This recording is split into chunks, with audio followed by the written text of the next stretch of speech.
¿Cómo están? Estamos aquí en una de las calles principales de nuestra histórica ciudad.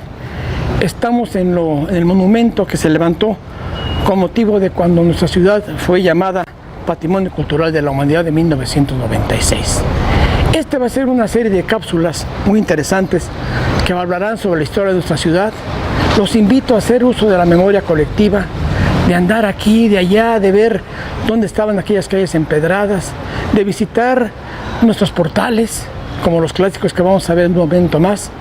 Caminaremos por esas calles de 5 de Mayo, recorreremos todo el centro histórico, sus casas, sus casonas, conventos y todo aquello que nos lleve a conocer más Querétaro, a enamorarnos de ese Querétaro que se está perdiendo, que no lo dejemos ir, que seamos parte fuerte de ese Querétaro, porque sí, yo me considero en lo personal conservacionista en el sentido lato de la palabra, porque me interesa qué vamos a dejar a los que vienen atrás de nosotros. Se está perdiendo el centro histórico, se está perdiendo el tejido social.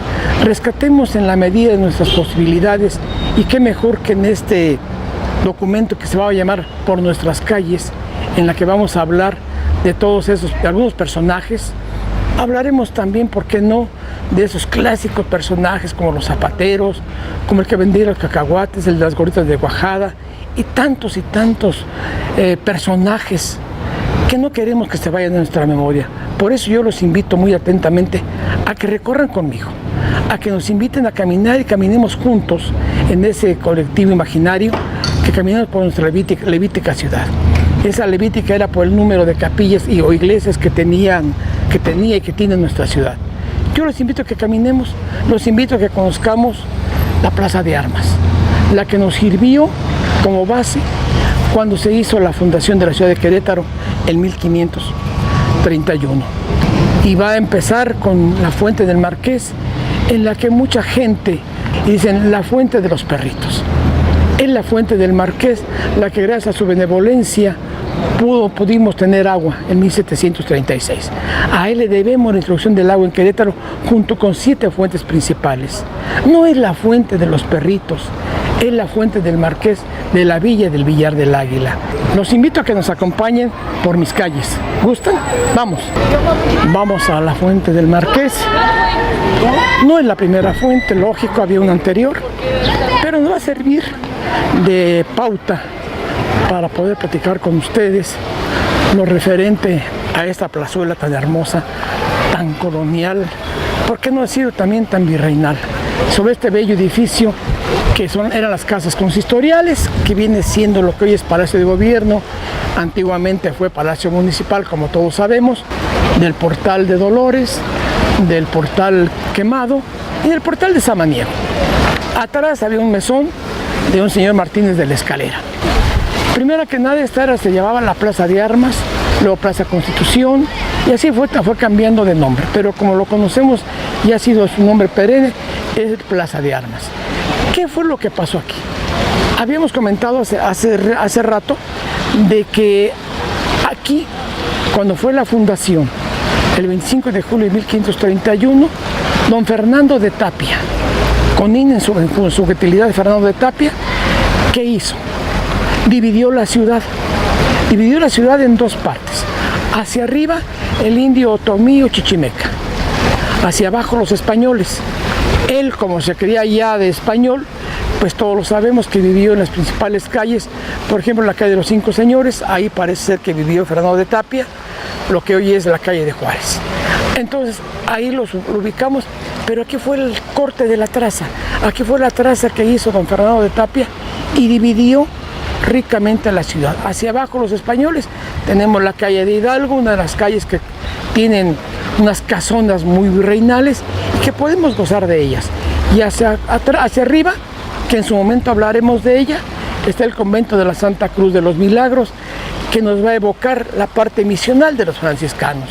Nos va a evocar también a don Fernando de Tapia en aquellos años, cuando construye a un lado del templo de la Santa Cruz, el primer hospital de indios. Después, don Diego hará lo mismo.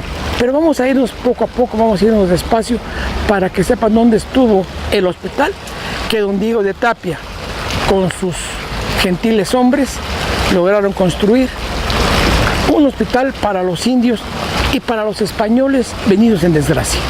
Nosotros tenían sus propios médicos, vamos a llamarle así. Este que están ustedes viendo a su izquierda es el Portal de Dolores.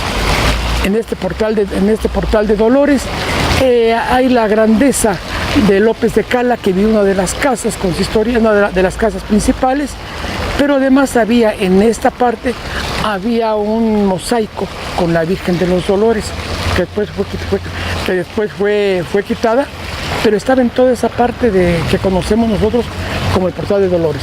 En la esquina vivía la familia Septién, que con el paso de los años y cada 15 de septiembre ponían ellas en su balcón principal, en la parte alta, ponían a todos los héroes de la independencia. Y era una cosa riquísima porque ya sabíamos que esa familia Septién era muy patriota y en esos días ellos hacían ese alarde porque estaban emparentados con el alférez real, entonces son gente de la prosapia de Querétaro en aquellos años, y entonces por eso que tenemos esa belleza de casa. Hoy son oficinas de gobierno bien atendidas, en la que en verdad está el Tribunal Superior de Justicia, están los señores magistrados, y es una buena, ¿cómo le diré? Un buen ejemplo con esos arcos de medio punto que nos identifican plenamente. Que esa parte, ese Portal de Dolores, durante muchos años, vamos a hablar del siglo XIX finales, estaban sobre el suelo unas guaracherías, estaban ollas de barro, con el empedrado de cantera, todo ya pasado por el tiempo, ya caminado por el tiempo, pero era bellísimo ver esa remembranza. Por ahí en un momento más podremos ver esas imágenes, unas imágenes antiguas de ese Querétaro bello que nos tocó ya no vivir, sino recrear a través del imaginario colectivo.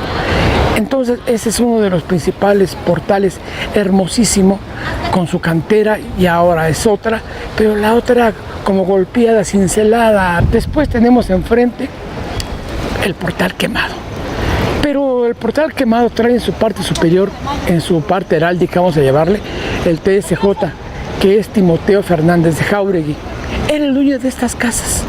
Era el dueño de estas casas. En una de ellas, más adelante, vivió el licenciado Agapito Pozo. Pero también era, por esa parte donde está la casa del licenciado Agapito Pozo, está lo que nosotros podemos llevar. Había una tienda de abarrotes que en la noche finales del siglo XIX, fue un incendio, y de la fuente sacaron el agua, y a cubetazos trataron de apagar el fuego, lo que lograron, pero sí se ve la belleza de ese Portal Quemado, y durante muchos años permaneció como tal. Ahora son unos restaurantes, pero en su momento dado ese Portal Quemado, que era don Timoteo Fernández de Jáuregui, dio lustre a Querétaro, y es una hermosísima arquería la que guarda. Es una arquería bellísima que nos hace recrear todos esos portales, pero faltan más, porque nos quitaríamos la imagen de ese Portal de Pasos, del Portal de los Panaderos, infinidad de portal que está en 5 de Mayo con Pasteur, el Portal de Valderrama, y todos esos portales que en su momento vamos a conocer, pero ahorita no nos distraigamos en eso. Pero tenemos esos pendientes de ese portal. Y después, pues el Portal de Samaniego, riquísimo portal que soporta sobre sus arcos el archivo histórico del Tribunal Superior. En esos años, hace años, estuvo ahí la oficina de un gran abogado queretano, de un hombre muy versado, muy culto, muy preparado, inclusive que fue cronista de nuestra ciudad. Fue el primer cronista de nuestra ciudad, que es el licenciado y maestro José Guadalupe Ramírez Álvarez, una joya de la intelectualidad queretana que nos tocó conocer y tratar, y era un jurisconsulto de primera clase y un gran cronista que hemos tenido en Querétaro. Veamos a Guillermo Prieto en sus viajes de orden suprema. Y veamos esa página, está a mitad del libro, Editorial Patio, inclusive la que lo pone, y que nos diga qué pasaba en esas noches de tertulia en el Teatro del Coligallo, que estaba sobre las calles de Reforma y Corregidora, cuando todavía no se abría honestamente esa calle. porque en verdad para mí en lo personal esa abertura de calle Corregidora nos dividió completamente más que como lo hubiera hecho don Fernando de Tapia. Pero bueno, son las aberraciones de los gobiernos que tenemos que pagar. Pero estaba el Teatro del Coligallo y ahí había las grandes zarzuelas, el teatro, la comedia. Y después, ya a las 12 de la noche, 11, 12 de la noche, lo comenta Guillermo Prieto, venían a esta plazuela donde estaban los mercaderes y vendían sus gorditas de cuajada, vendían ese dulce tan rico que hacían de leche, y venían en unas cajas de madera con su tijera y estaban alrededor con su mechero. Entonces toda esa parte venían las colitas de camote, todo eso venían a comer aquí ellos. Es una relatoria tan hermosa y tan fascinante que hace Guillermo Prieto, que contagia y dice qué bello era Querétaro, porque no había las luminarias que hay ahora, no había la luz que hay ahora, eran todos a base, acuérdense del sereno, que el sereno cada hora gritaba a las 12 y sereno, la 1 y sereno se iba, pero ya a las 7 de la noche ya traía su escalera en el brazo, su mechón, un bote con brea y se ponía a prender todos los faroles para que la ciudad estuviera alumbrada, sobre todo aquí en el jardín. Entonces era una noche muy romántica, era una noche muy exquisita en la que todos gozábamos de ese caminar por esta calle, por este jardín empedrado. ¿Quién no conoció el jardín empedrado? Yo lo conocí. Muchos lo conocimos a principios de los 60, ya después quitaron todo esto. ¿Quién no se acuerda de que estaba esta parte cerrada? Había árboles al frente, enfrente estaba la presidencia municipal y estaba la cárcel chica y la cárcel grande. La cárcel chica para los borrachitos y la cárcel grande para los que estaban sentenciados. Recordamos tristemente que a los borrachitos los sacaban los fines de semana para que barrieran las calles de la ciudad. Era irrisorio ver a muchos conocidos barriendo las calles de la ciudad, pero esa era parte de la historia de aquel año, de aquel Querétaro de 1960. Pero aquí era muy factible ver durante noviembre, Día de Muertos, 1 y 2 de noviembre, en diciembre 24 y 25, poner los puestos de juguetes en los que veníamos todos a comprar nuestros juguetes respectivos para después tenerlos. También servía para los famosos reyes, pero ya es otros Reyes Magos, pero eso ya es otra parte de la historia. Pero aquí se ponían todos, componían sus grandes mantas con sus sombrillas del mismo tenor de manta y lo hacían alrededor. Era bellísimo ver cómo se trabajaba las camitas, las cocinas, los juguetes de plomo, los soldaditos de plomo que muchas veces nos servían para escribir.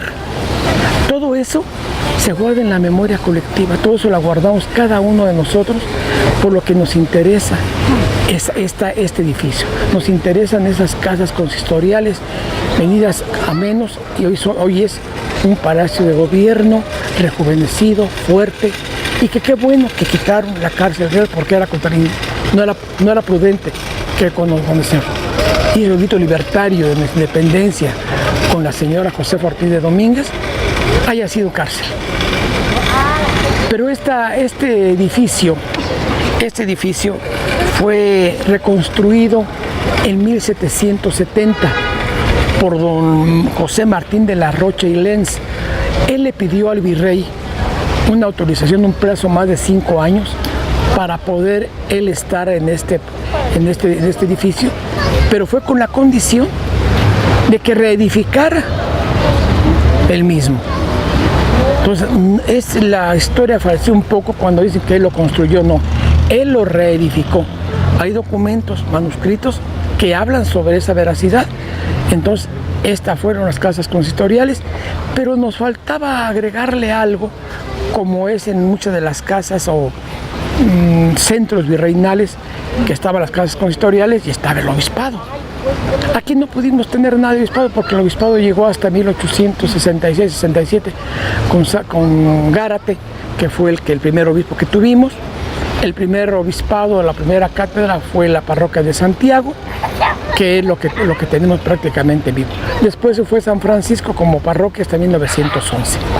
Pero no hubo la oportunidad de crear en esos edificios porque ninguno daba la parte que ellos buscaban, que daban para que fuera nuestra bellísima catedral, ni la sede del señor obispo. De por sí el señor obispo ya Era una persona de mucha edad, muy grande, que fue a vivir y morir en la Ciudad de México. Esa era la parte más interesante de este bello edificio, de este bello lugar. Pero seguiremos platicando en otro tiempo más. Los invito a que nos sigan en Por Mis Calles.